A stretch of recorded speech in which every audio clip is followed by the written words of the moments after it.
నంద్యాల జిల్లా ఆళ్లగడ్డ ఎమ్మెల్యే భూమా అఖిలప్రియ అస్వస్థకు గురైనట్టు తెలుస్తోంది. దోర్నిపాడు మండలం డబ్ల్యూ గోవిందెల్లలో పెద్దమ్మ తల్లి జాతర సందర్భంగా గండదీపం మోసేందుకు వెళ్లగా కళ్లు తిరిగి పడిపోయారు. దీంతో కుటుంబ సభ్యులు ఆమెను వెంటనే ఆళ్లగడ్డ ప్రభుత్వ ఆసుపత్రికి తరలించారు. ఆళ్లగడ్డ ప్రభుత్వ ఆసుపత్రిలో డాక్టర్ సుజాత వైద్య పరీక్షలు నిర్వహిస్తున్నారు.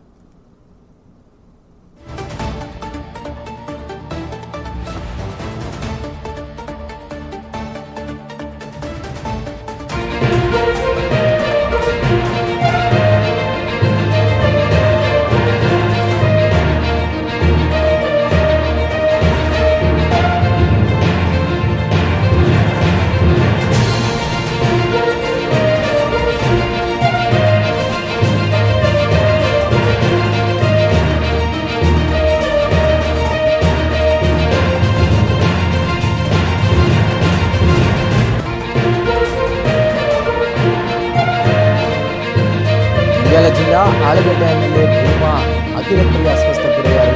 దోర్నిపాడు మండలం డబ్ల్యూ గోవిందెల్లలో పెద్దమ్మ తల్లి జాతర సందర్భంగా గండదీపం మోసేందుకు వెళ్లగా కళ్లు తిరిగి పడిపోయినట్టు తెలుస్తోంది. దీంతో కుటుంబ సభ్యులు ఆమెను వెంటనే ఆళ్లగడ్డ ప్రభుత్వ ఆసుపత్రికి తరలించారు.